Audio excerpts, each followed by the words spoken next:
I recognise that.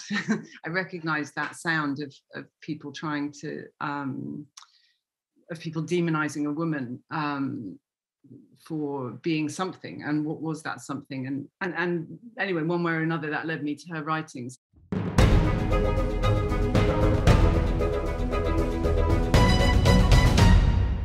Hello and welcome to the Edinburgh International Book Festival for this conversation with Rachel Cusk. I'm Chris Power. This event is being broadcast from the festival's new site at the Edinburgh College of Art, where we're being hosted by the University of Edinburgh. Rachel and I, however, aren't in Edinburgh, as our backgrounds might suggest. Rachel, where are you? Can you let people know? I'm in Paris and slightly embarrassed that I think Evensong is being rung on the bells of Saint-Sulpice just outside the window. So anyway, I hope we can talk over them. They're very lovely, but maybe not right now. Well, that's beautiful, beautiful ambience. I'm in, not in my house, I'm in Buckinghamshire at a friend's house. He's in the music business, which is why there are 5 platinum discs for Michael Bublé on the wall behind me. Nothing to do with me, all to do with him.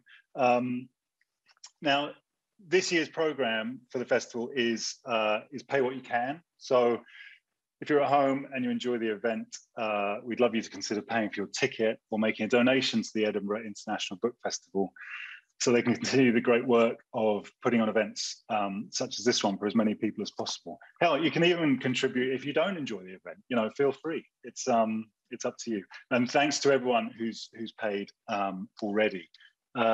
Today's format is a pretty straightforward one. Rachel and I are going to talk for around 45 minutes. She will be reading from her new novel, and then I'll be putting some audience questions to her at the end, so do feel free to input those. But now, finally, I'd like to properly introduce Rachel Cusk, author of 11 novels, 4 works of non-fiction, a version of Euripides' Medea, which was first staged at London's Almeida. In her memoirs, A Life's Work and Aftermath, Rachel wrote about motherhood and divorce in ways that no one had written about them before. Her outline trilogy, in the words of the New Yorker, gut renovated the novel. And her latest book, Second Place, a novel, which is what we're primarily going to be talking about today, is currently on the long list for this year's Booker Prize, and deservedly so. It's a brilliant novel and an intense one. It's told by a woman, M, who recounts her troubled, I would say, asymmetrical and often confrontational relationship with L, a renowned male artist whom she invites to come and work in the second place of the title, a cottage in the grounds of the remote coastal home where M lives with her husband, Tony. Rachel, I'd like to ask about the origins of this novel in a moment, but first, could you tell us why M wants L to come and stay with her, and what she hopes will happen when he does? Well, I guess that question is sort of very bound up with the origins of the novel too, in that the situation of a woman who, I suppose, because of her status at the time, her sort of the position in life of a woman of her era, the 1930s, had a vicarious relationship to art and expression, in which I sort of saw, you know, a huge kind of female history. This idea of sort of living through the works of the male creators, having proximity to those creators, being some kind of sort of approximation or substitute for the entitlement to create. So, you know, that was a reality, I guess, that I conveniently sort of came upon and found a way to use. It having been, in my mind, a much more abstract problem or concept of how, even now, women artists deal with, I suppose, the male values that still seem to define so much of culture, and so much of us, and what sort of pathway, I suppose, of identity, a woman still has to break a path of identity, and in which a lot of choices have to be made about honesty and about finding, Virginia Woolf is still wheeled out to say there has to be a female sentence, there has to be a totally female literature, otherwise, it's just women writing men's books for them, and or not for them, but writing in male forms and creating in male forms. So that's been a big preoccupation of mine for a long time, and it seemed to me that that visual art was a better, that a visual artist better exemplified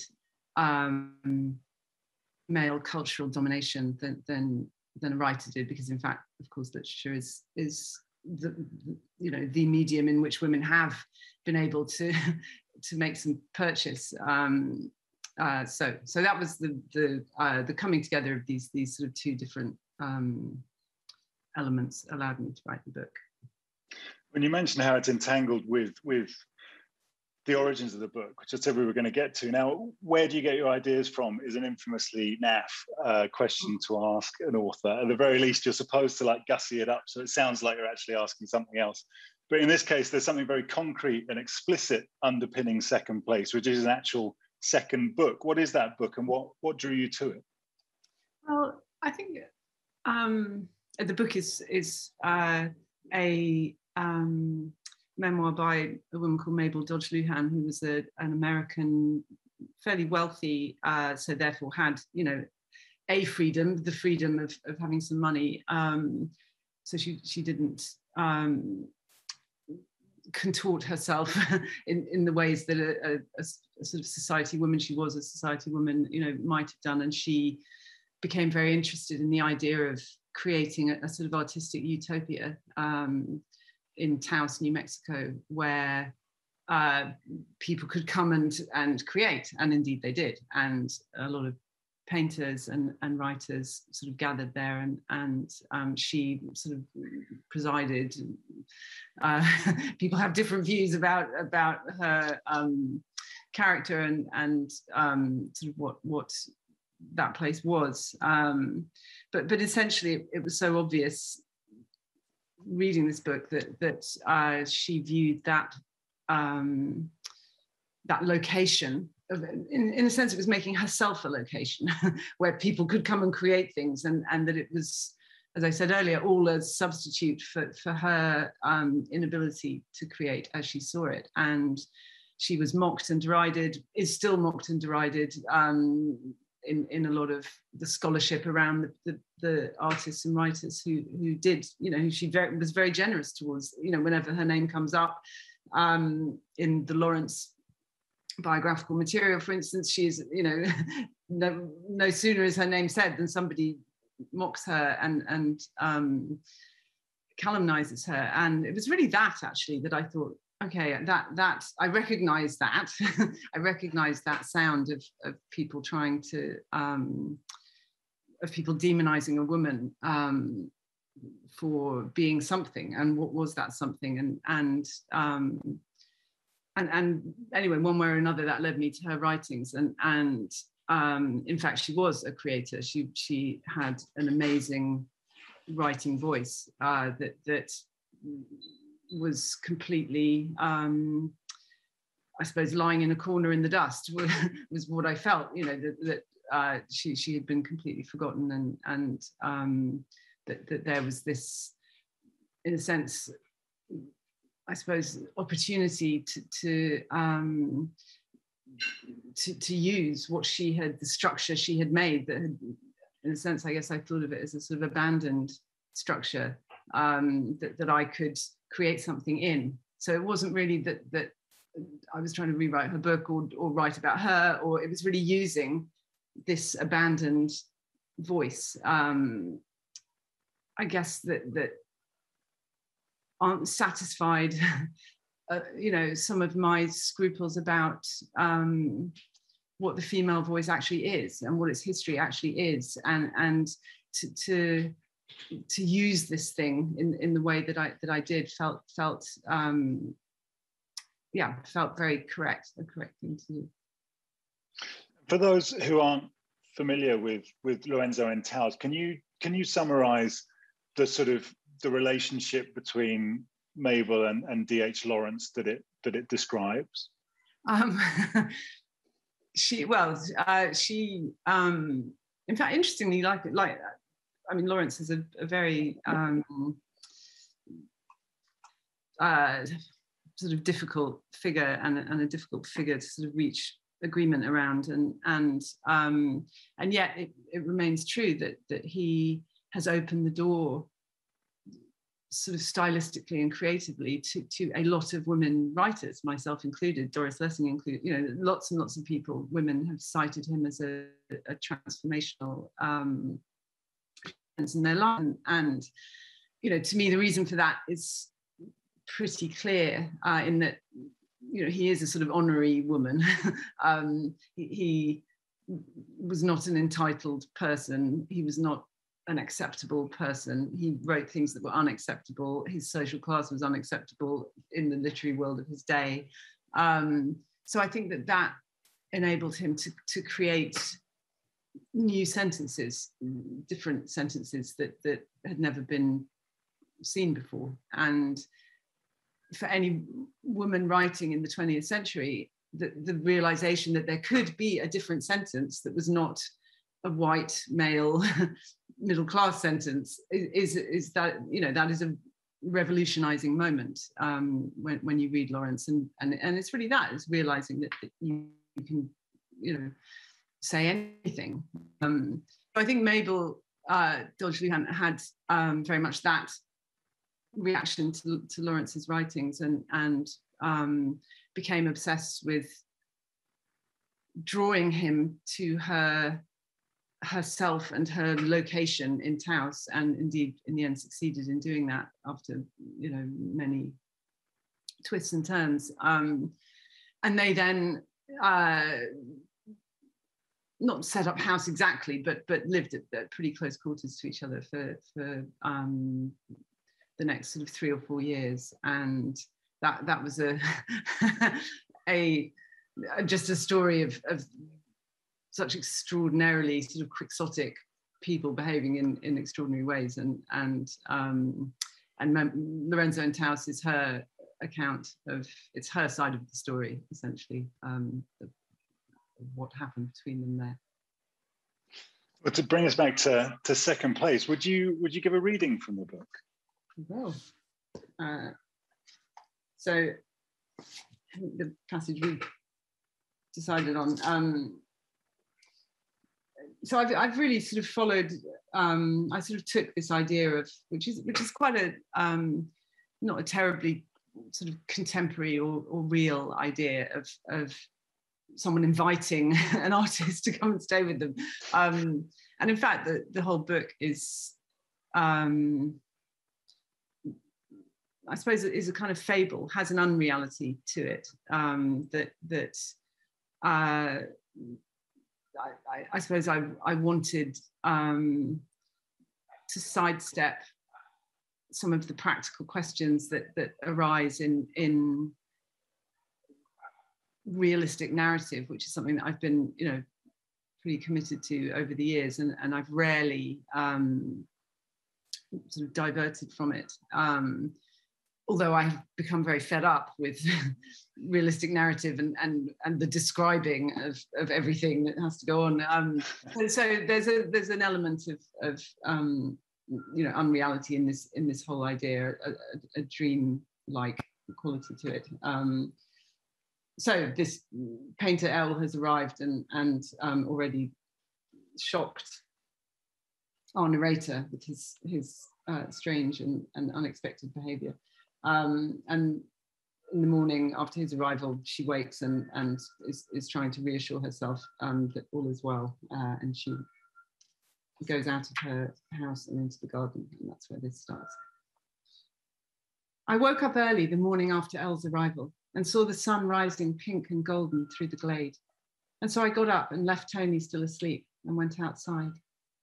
I felt a great need to soothe myself and reconnect with my place in the world after all the jars and jolts of the previous day. And of course, in that lovely morning light, none of it seemed quite as bad as I had felt it to be. I walked down through the shining wet grass to the point at which the trees give way to a wide view of the marsh, and where the old boat stands with its prow lifted, yearning out towards the sea. There was a high tide, and the water had stretched out to cover the land in that silent and magical way of the tides here, that is somehow like a body turning and stretching and opening in sleep. There, standing beside the boat and looking at the same thing I was looking at, was Elle, and I had no choice but to go to him and greet him, despite the fact that I was not at all ready for an encounter and was still wearing my night clothes. But I had already understood that this was to be the keynote of my dealings with him, this bulking of my will and of my vision of events, the wresting from me of control in the most intimate transactions, not by any deliberate act of sabotage on his part, but by virtue of the simple fact that he himself could not be controlled. Inviting him into my life had been all my affair.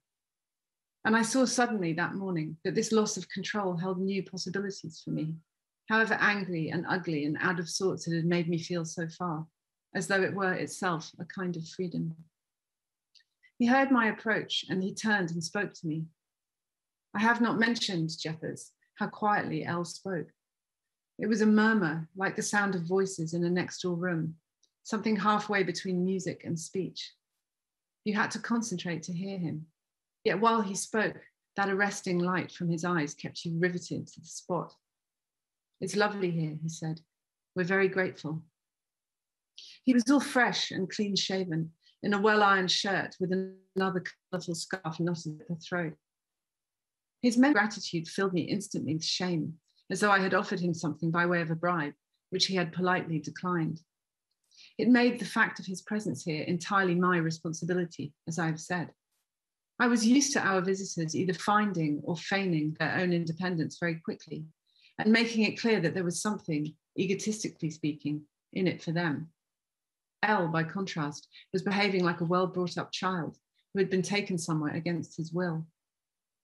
You don't have to be here, I said, or rather heard myself say, since it was the kind of thing I never usually said. He looked startled, and the light in his eyes went out for a second and then came back on again. I know that, he said. I don't want gratitude, I said. It makes me feel dowdy and ugly, like a consolation prize. There was a silence. All right, he said, and a mischievous smile came over his face. I stood there in a crumpled dress, with my hair unbrushed and my bare feet growing cold from the dew, and I felt I would like to have burst into tears. Such strange, violent impulses were coming over me, one after another. I wanted to lie down and hammer my fists on the grass. I wanted to experience a complete loss of control, while knowing that I had lost control in my exchange with Elle already.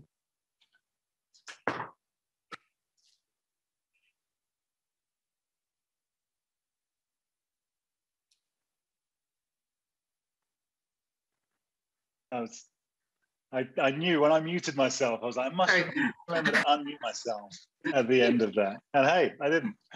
My bad. Sorry, everyone. And sorry, Rachel. So that reading, which was wonderful, and I thanked you for when I was muted, it really invites a discussion of the female versus the male, which seems to be one of the subjects at the book's heart. Clearly, it shapes, in some ways, as we just heard, the sort of clash between M and L. But at the same point, you know, M says of L at one point, the question of male and female felt somehow theoretical in his presence. Does L conform to male stereotypes, or is he less easy to define in that way? I think what she's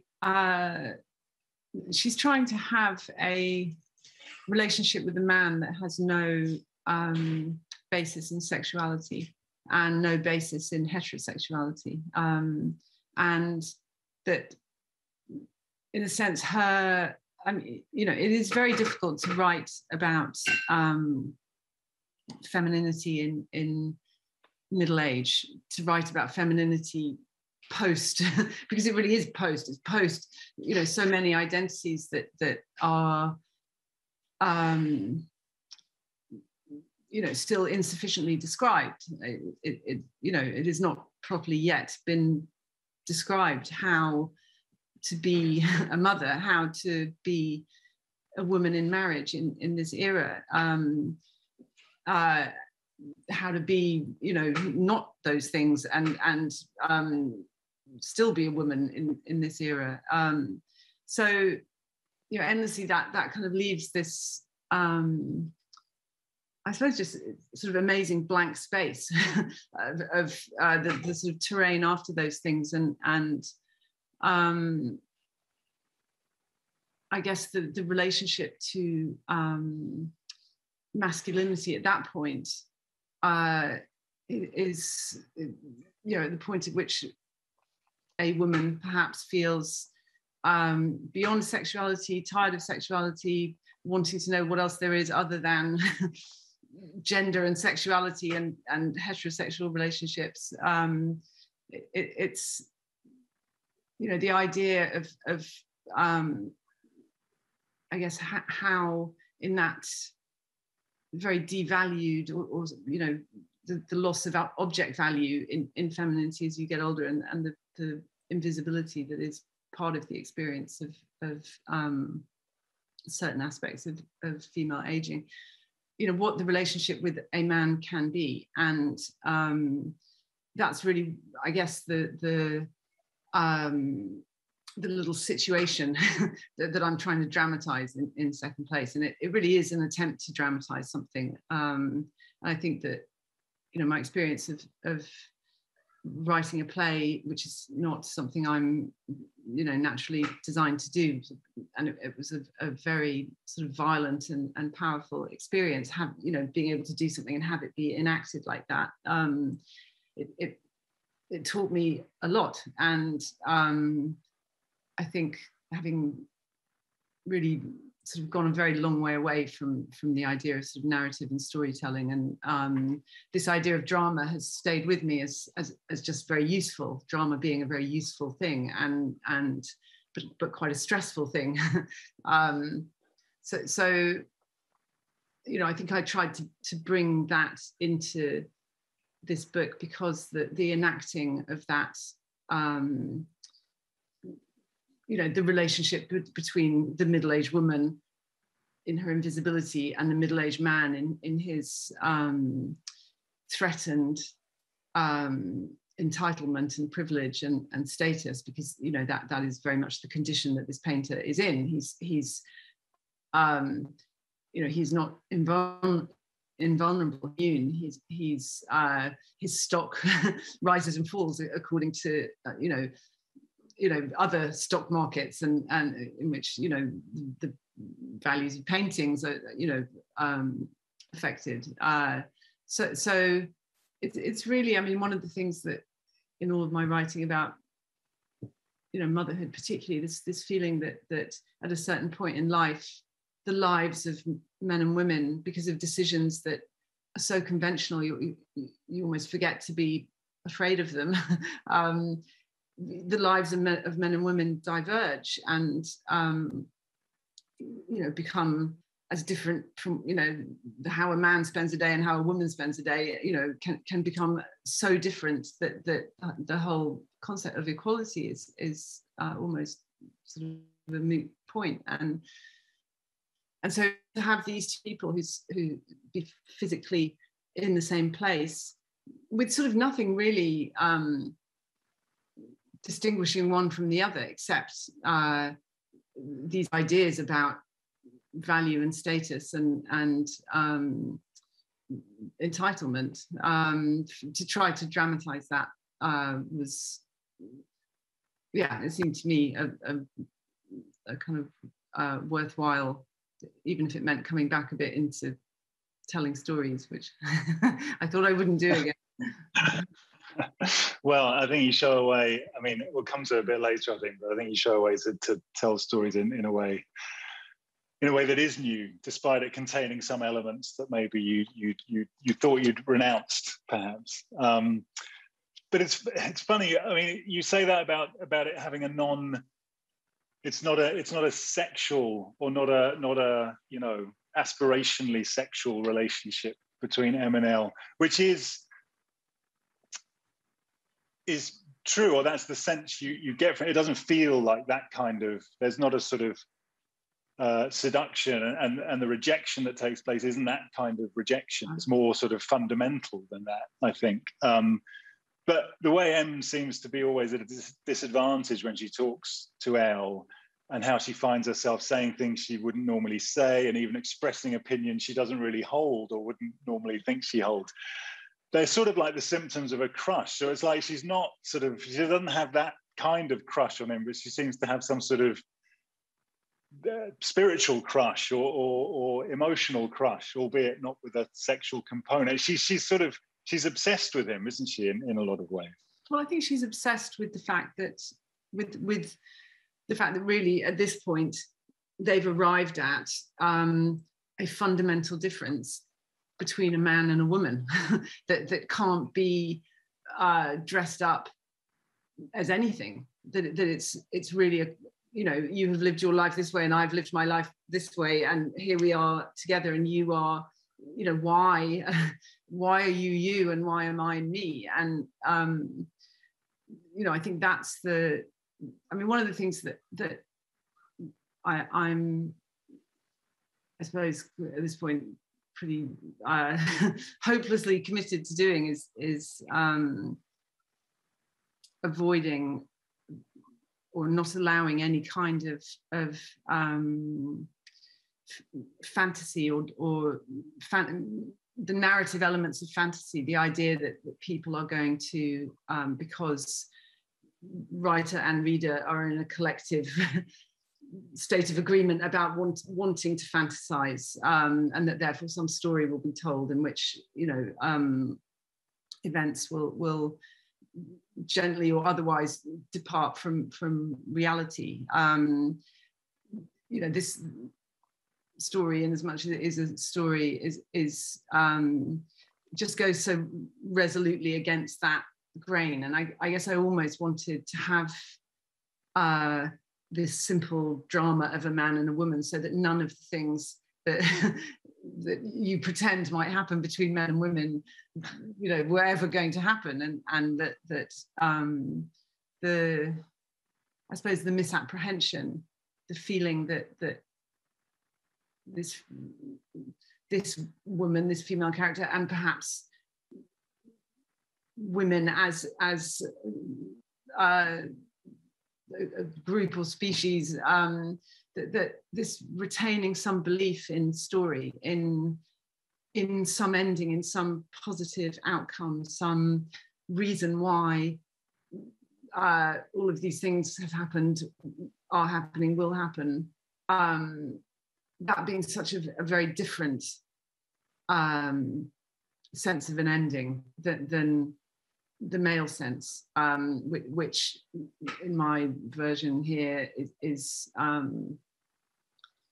just a very different, not a hopeful story, but a almost a sort of desperate sort of battening down the hatches and trying not to let reality in, and trying to keep decay and loss at bay for as long as you possibly can, and that, I guess, feels to me a little bit like the end points of this divergence of sort of point of view that happens at a certain point in kind of gendered living, and there's I guess the resilience of the female point of view, the female belief in life, the ridiculous as it is, in the end that is sort of victorious in some quite difficult way. These things are all, this whole book is dealing with these very intangible and unarticulated for me anyway, areas of life and of female being, in which the freedom, the lifelong freedom of the male artist, or the artistic or expressive male, is a big sort of bugbear, and so I guess what I wanted to bring about was some, what is it like if a woman emerging from her, however many years it is of self-sacrifice, is brought face to face with someone who has essentially done what he liked. What happens between those two people. Well, you say freedom, and my eyes lit up when you said that, because I think, I haven't crunched the numbers, but it feels like freedom is one of the most frequently used words in this book. It comes up again and again, and Em makes several attempts to define it, and what it is, how you get it, how you maintain it. And we like to suppose, we in our liberal or illiberal democracies, that we have freedom. But Em's thoughts on the matter, I think they suggest something quite different. Is it more accurate to say that freedom's actually a much more local and individually and less evenly distributed thing than is commonly thought, and it's something that actually must be worked towards and maintained, or fought for and grabbed? Em says repeatedly how she kind of, when she wants things to happen, she kind of has to make them happen herself. She sort of realized that, like, no one's going to give her things in the same way that you might get if you're, Elle, for example. So is freedom something that has to be sort of constantly striven towards and maintained once you have it? Well, I think, the business of will is a huge part of the book, and in fact is something that I did take or continue from Lorenzo and Taus, because what Lawrence objected to most in Mabel Dodge Luhan was her will and her, making people do things and making things happen, and his, which in the end, if you follow that logic, it's the requirement that women be sort of natural in some way, and that if they could only be natural, everything would be fine and we would all get on, and this and yet what a woman such as Em in my book, or Mabel Dodge Luhan herself, knows is that if she didn't make things happen, nothing would happen, and that she would be she would remain unremarked and not unknown exactly, but that she would have nothing. And yet, the problem with will and the problem with doing everything, and okay, now the phrase is or was having, this idea of having it all, of women sort of having it all, and having children and working, and which is doing it all. I mean, it's that's an absolute triumph of will. It isn't the world giving you anything, or it's you exacting I suppose, a simulation of freedom from yourself, from your willingness to be heroic in the ancient Greek sense, to be to find reserves of strength in yourself in order to generate this persona. So I think that, for me, the sort of tragedy of that I guess I'm trying to kind of get at a bit in this book is the idea that a woman can, at the end of it all, have done nothing more than produce a free daughter, a girl child who can be free, because in the sense the mother has both kind of overridden her own unfreedom, and then set somebody else free, and almost by definition therefore remained unfree herself, and has to look at this, I suppose, free version of herself going away from her, which is what freedom is. You know, this person is going to go away, and I mean that's very much that's a sort of big part of Second Place, the ambivalence of the narrator towards not her daughter particularly, but this idea of I suppose sort of Herculean ordeals and self-sacrifices and obviously the parallel, which I do draw, I hope not too obviously, between this is her creative work, this is the thing she has created, in fact, where Elle has made these beautiful paintings, she has created this person, but has she, is that creativity? It's that's a question she it's a very frightening question to ask, and so I think, I mean, that, as well, the freedom that she endlessly berates herself, I suppose, for not attaining is some illusion of a freedom that might come from self-acceptance, that if only she could feel free in some way, or this sort of nebulous idea that there's some inner work for a woman to do that would be liberation, rather than actually the conditions of the world being designed precisely to make sure that she is not free. So there's that sort of, I guess, debate around freedom as well. But you mentioned Justine there, her daughter, who's staying temporarily at the house with her boyfriend Kurt, who made me laugh a lot. His especially his reading, which goes on for hours at one point.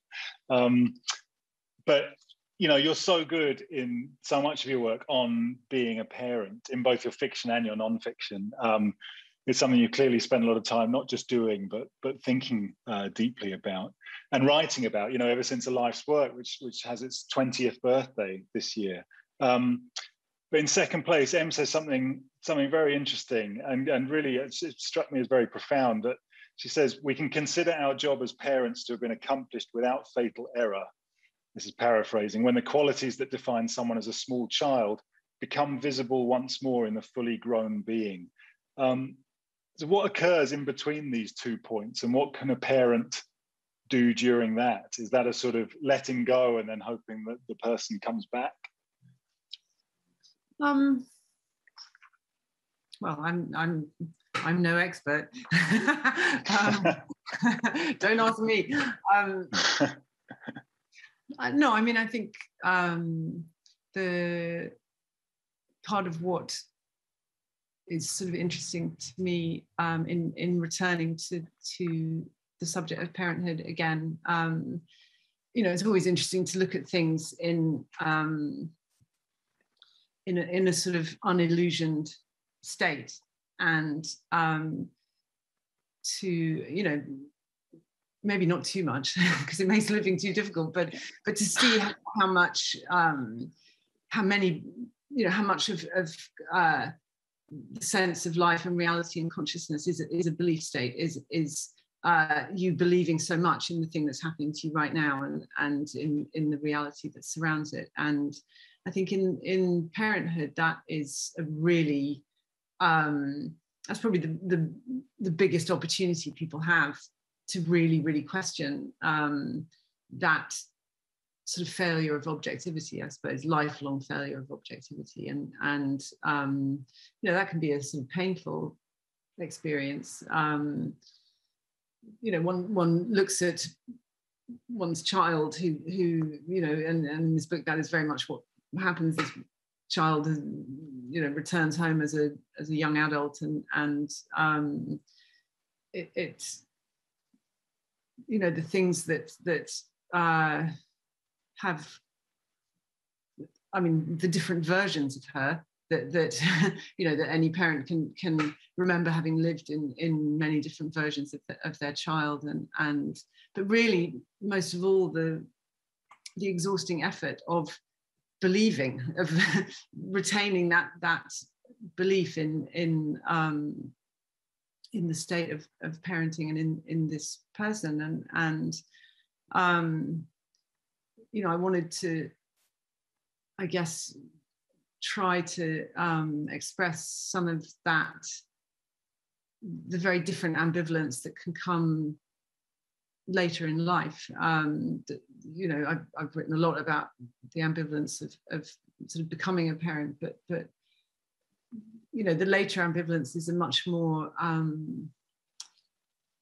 I suppose less violent but more melancholy thing, and you know, the realization, you know, I suppose as your child gets older, you return them more and more to a different, I suppose, terrain or area of narrative structure where it's almost like they become less important and more like other people, or no more important than other people, or about the same as other people, you know, in terms of how much they matter. And so, you know, that opportunity to question why you know, attributed this importance to them, and was that in fact all along a almost a sort of biological ruse to get you to look after them, you know, that feeling of having been made use of, I suppose, by as a biological being,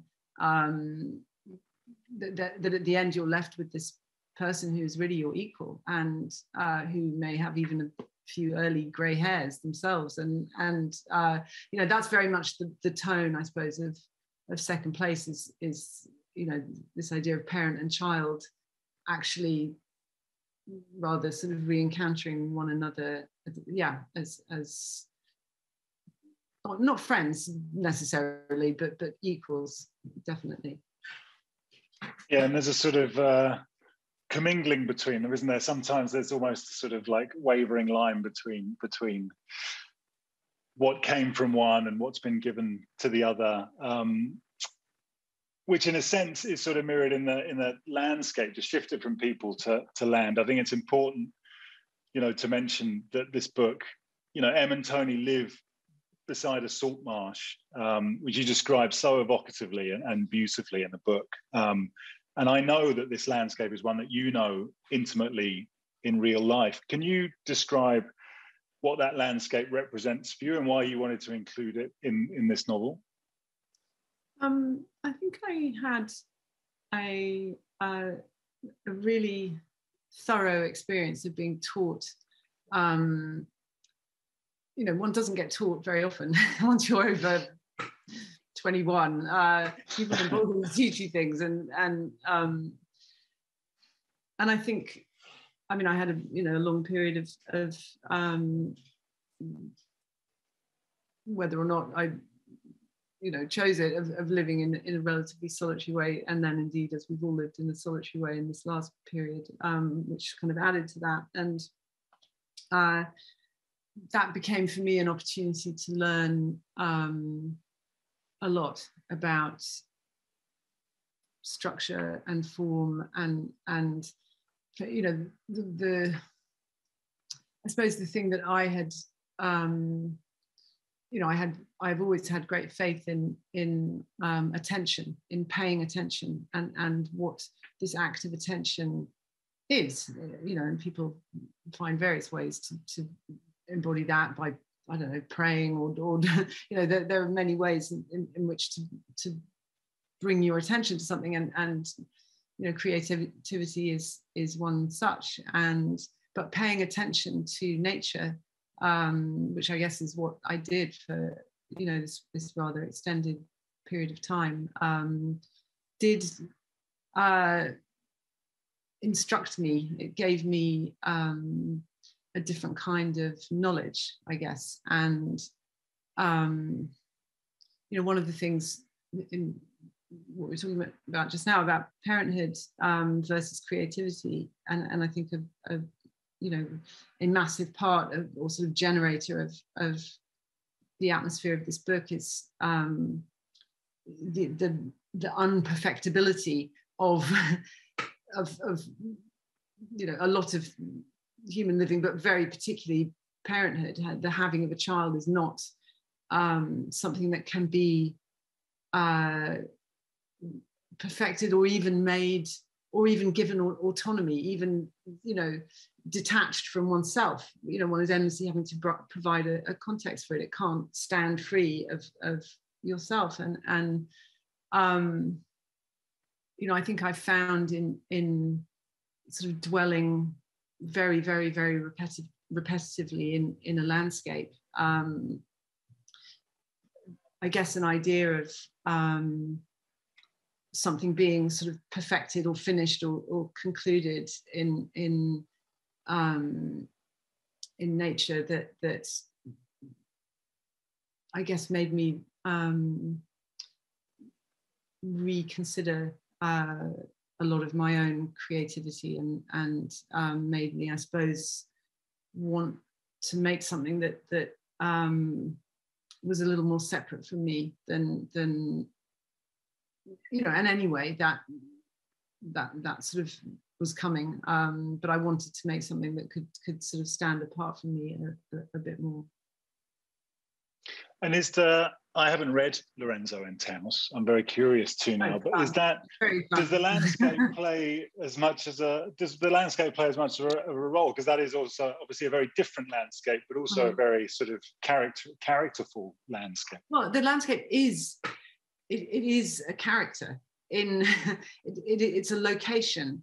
So and what really interested me in that book was that it was a kind of patrimony. It was a kind of, but for women, or for someone who didn't feel that she had a place in culture, or the right place for her in culture or in society or in the available roles for, you know, her play. That this idea of a location as a substitute for being able to create something, and that location being sort of a sort of halfway house between various things, between the location of, you know, a home and creating a home, which is a thing that, you know, a woman is, you know, meant to want to do, and the location of a child as another place that a woman can live in, and this landscape, she decided, was her painting, and that almost by living in it and looking at it all the time, she was painting it. And I mean, you know, some of those ideas are expressed in second place, but you know, it was something I was kind of interested in, this idea that perhaps that maybe the female voice has lived in, you know, a number of temporary locations and left no trace of itself, but lived in the works of other creators, in you know, landscapes, in material things. I'm writing something about Louise Bourgeois at the moment, about her fabric works, and I mean, that, you know, that is absolutely this feeling of women being sort of recorded and historied by, you know, the clothes they've worn, that so that idea of dispossession, that really is the you know, has to be the basis for any kind of thinking about the female voice and what it you know, has been saying unheard, you know, for all of this time, you know. That idea of that needing a physical place, or some embodiment in something else, is, yeah, to me a sort of fascinating question. I'm conscious we've got lots of audience questions as I look down at the app where they are usefully housed. I do have just one more I wanted to ask though before I go to them. I recently read an old interview with a playwright, Snoo Wilson, in which he calls his plays, a little immodestly perhaps, category smashers, every one. But it made me think of the way in which your work consistently breaks new ground. It's not just that a Rachel Cusk book is different to other writers' books. You know, the Outline trilogy was distinct from anything you'd written before. Second Place is distinct from anything you've written before. Is innovation a necessary part of writing for you now? And if so, do you experience that as pressure, or is it a challenge that you relish? I possibly wish it were otherwise, because I'd like to have more of a sort of occupational experience of writing, where I think, oh, you know, this is my job and I'm allowed to write things and I can just write another one. And that's very much not how work is for me. The need to interest myself is so compelling, it's so overpowering. I can't, and I mean, maybe there's something about vulnerability in that, a feeling of needing to, you know, to almost attack, as it were, before, you know, I myself can be encroached on, although it never feels, you know, it doesn't feel that my writing impulse is in any way sort of aggressive, but I suppose I love it. I suppose I love creating these works, and that feeling of you know, being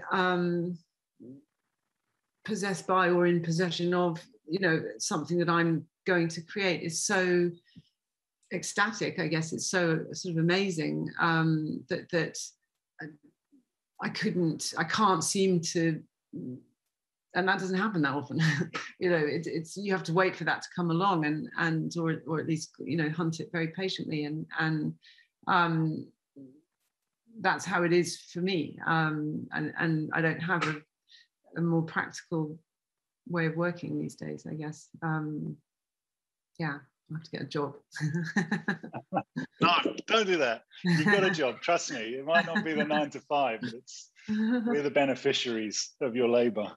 Okay, I'm gonna go to some audience questions now, and thanks to everyone who's submitted one.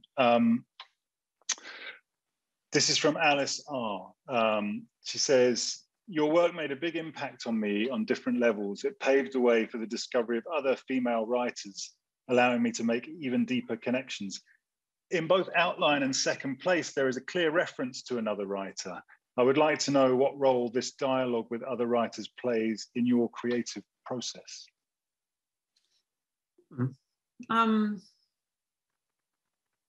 What's the answer to that? I mean, I've always allowed myself to be taught by literature, and I think that that's a really important part of becoming any kind of creative artist is copying. First, you know, realizing something is really good, and then thinking, okay, how can I do that? How do you do that? And trying to work out how that is done, and that's been important for me at every stage, I suppose, of my writing life, but in very, very different ways. And yeah, I mean, still to this day, I guess, although I think I'm learning more from, and indeed have been for a little while, from, you know, visual artists and from music, you know, possibly more than from literature. But yeah, I can still be, I still learn something from books.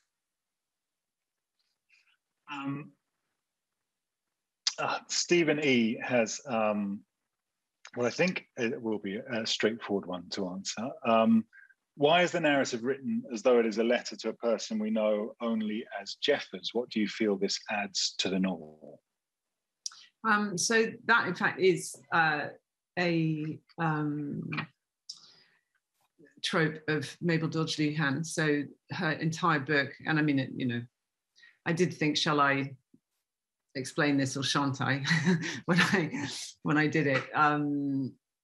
But if you want a completely practical and boring answer, she wrote her book to the American poet Robertson Jeffers, and he was a friend of hers, and I was so.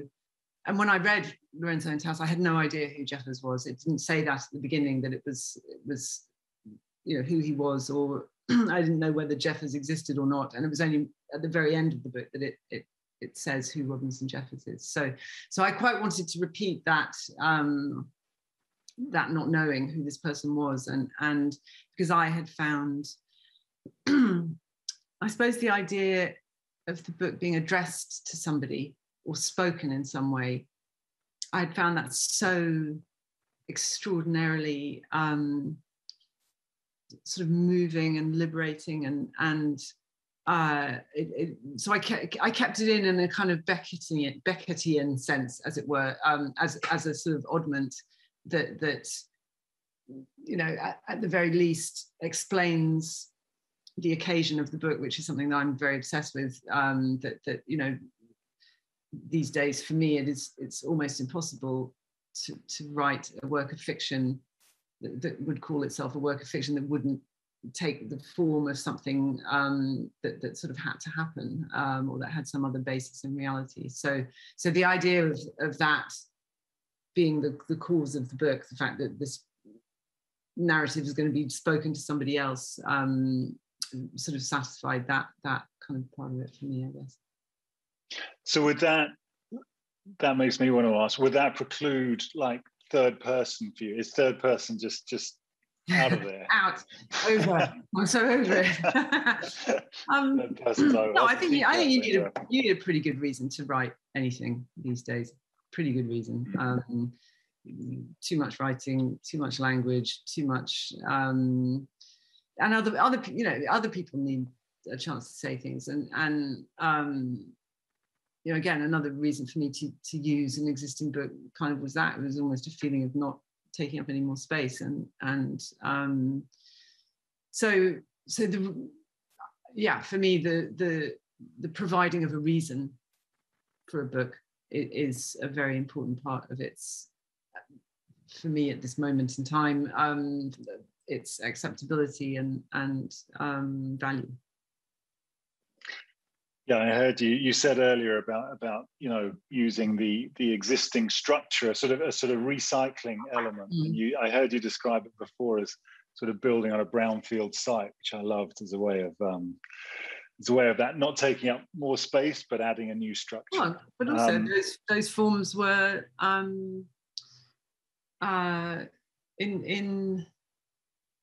they were made in correspondence with the world in a different way, and you know, the forms of today are made in correspondence with human beings, not with the world, and that creates a lot of ugliness and a lot of sprawl and a lot of mess and a lot of so I suppose I've felt that retreat to something that had been structured in a past time was I guess just a way of avoiding making that mistake. I think we have time for one more, although maybe not, it's quite a big one. This is a question from Anne. You talked about the divergence in men and women's lives as they age. It seems like the consequences of motherhood are a major factor in this divergence. Can you imagine this situation changing in the future, or does that belong in the realm of fantasy? And I loved Second Place, by the way. Oh yes, I certainly can imagine that situation changing. I think it's changing already, but it requires women to truly believe in and want different way of living. I think that I imagine men have a great pent-up historical need to nurture and to look after and to be, you know, to love and care for, just as women have a great need to, you know, do a lot of things that, you know, men are maybe tired of or something, to work and And I mean, sorry, that sounds very old-fashioned, because obviously I know that those things are already happening, but you know, so many attempts by women to do both things end up, you know, in them doing everything, and that I think it just requires an absolute permission to men to take up that role, and a willingness to accept responsibility, male responsibility, for providing money for or whatever. So that, you know, it sounds like a huge change, but it actually could be a relatively straightforward change. But I think it's well within our grasp. Well, I think that's an exciting prospect, as is Second Place. For anyone who hasn't read it, it's a wonderful book. And thank you, Rachel. I could have listened to you for hours. Thank you for your time today, and thank you for being with the Edinburgh International Book Festival, and be well. And thank you, everyone in the audience, for coming along and for your questions. Thank you, Chris.